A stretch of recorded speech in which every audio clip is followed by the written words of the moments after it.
ಪ್ರೀತಿಯ ಪುಟಾಣಿಗಳೇ, ನನಗೆ ಗೊತ್ತು ನೀವೆಲ್ಲ ಕಥೆ ಕೇಳೋ ಉತ್ಸಾಹದಲ್ಲಿದ್ದೀರಿ. ಆರಂಭಿಸೋಣವೇ? ಮೊದಲನೇ ಕಥೆ ಯಾವುದು ಗೊತ್ತಾ? ಅದು 2 ಕಪ್ಪೆಗಳ ಕಥೆ. ಒಂದು ಊರು, ಅಲ್ಲೊಂದು ಕೆರೆ. ಆ ಕೆರೆಯ ಸುತ್ತ ಹಸಿರು ಹುಲ್ಲು. ಅಲ್ಲಿ 2 ತುಂಟ ಕಪ್ಪೆಗಳು ಬಂದವು. ಅವು ಒಂದು ಕಡೆ ನಿಲ್ತಾನೇ ಇರಲಿಲ್ಲ. ಅವೆರಡೂ ಆಟ ಆಡ್ತಾ, ಆಹಾರಕ್ಕಾಗಿ ಹಾರುತ್ತಾ ಎಲ್ಲ ಕಡೆ ತಿರುಗುತ್ತಿದ್ದವು. ಒಂದು ದಿನ ಆ ತುಂಟ ಕಪ್ಪೆಗಳು ಹಾರ್ತಾ ಹಾರ್ತಾ ಹಾಲು ಮಾರುವವನ ಮನೆಗೆ ಬಂದು ಬಿಟ್ಟವು. ಹಾಗೆ ಅಲ್ಲೇ ಆಟ ಆಡ್ತಾ ಮೇಲೆ ಕೆಳಗೆ ಹಾರ್ತಾ ಕಾಲು ಜಾರಿ ಒಂದು ಮೊಸರಿನ ದೊಡ್ಡ ಮಡಿಕೆಯಲ್ಲಿ ಬಿದ್ದು ಬಿಟ್ಟವು. ಅಯ್ಯೋ, ಈಗ ಏನು ಮಾಡೋದು? ಇಲ್ಲಿಂದ ಪಾರಾಗಬೇಕಲ್ಲ ಅಂತ ಈಜೋಕೆ ಮೇಲೆ ಹಾರೋಕೆ ಶುರು ಮಾಡಿದವು. ದೊಡ್ಡದಾದ ಆ ಮಡಿಕೆಯಿಂದ ಮೇಲೆ ಹಾರೋದು ಸಾಧ್ಯವಾಗಲಿಲ್ಲ.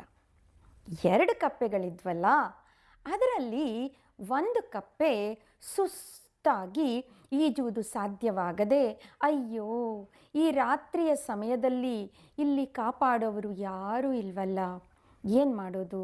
ನನಗನ್ನಿಸುತ್ತೆ ನನ್ನ ಅಂತಿಮ ಸಮಯ ಬಂದು ಬಿಟ್ಟಿದೆ ಅಂತ ಜೋರಾಗಿ ವಟರುಗುಟ್ಟೋಕೆ ಆರಂಭಿಸ್ತು. ಹೀಗೆ ಈಜಲಾಗದೆ ಸೋತು ಈಜೋದು ಬಿಟ್ಟು ಬಿಡ್ತು. ಹಾಗೆ ನಿಧಾನವಾಗಿ ಮೊಸರಿನಲ್ಲಿ ಸಿಕ್ಕು ಮಡಿಕೆಯಲ್ಲಿ ಮುಳುಗಿ ಸತ್ತೇ ಬಿಡ್ತು. ಆದರೆ 2ನೇ ಕಪ್ಪೆ ಯೋಚನೆ ಮಾಡ್ತು, ಅರೆ, ಇದು ಮಡಿಕೆ, ಸ್ವಲ್ಪ ಆಳ ಇರ್ಬೋದೇನೋ ಅಷ್ಟೇ. ನಾನು ಇದಕ್ಕಿಂತ ದೊಡ್ಡ ದೊಡ್ಡ ಕೆರೆಗಳಲ್ಲಿ ನದಿಗಳಲ್ಲಿ ಈಜಿದ್ದೀನಿ, ಇದೇನೂ ದೊಡ್ಡದಲ್ಲ, ನನ್ನ ಪ್ರಯತ್ನ ನಾನು ಮಾಡ್ತೀನಿ ಅಂತ ಈಜ್ತಾನೇ ಇತ್ತು. ಹೀಗೆ ಈಜ್ತಾ ಈಜ್ತಾ ಇದ್ದಂತೆ ಆ ಮೊಸರು ಕಡೆದು ಮಜ್ಜಿಗೆಯಾಗಿ ಅದರ ಮೇಲೆ ಬೆಣ್ಣೆ ಮುದ್ದೆ ತೇಲಲಾರಂಭಿಸ್ತು. ಆಗ ಆ ಕಪ್ಪೆ ಬೆಣ್ಣೆ ಮುದ್ದೆ ಮೇಲೆ ಹತ್ತಿ ರಾತ್ರಿಯೆಲ್ಲ ಅದರ ಮೇಲೆ ಮಲಗಿ ನೆಮ್ಮದಿಯಿಂದ ನಿದ್ದೆ ಮಾಡಿತು. ಬೆಳಗಿನ ಜಾವ ಹಾಲು ಮಾರುವವನು ಬಂದು ನೋಡ್ತಾನೆ, ಮೊಸರು ಮಜ್ಜಿಗೆಯಾಗಿದೆ, ಬೆಣ್ಣೆ ಮುದ್ದೆ ತೇಲ್ತಾ ಇದೆ, ಅದರ ಮೇಲೊಂದು ಕಪ್ಪೆ ಕೂತಿದೆ.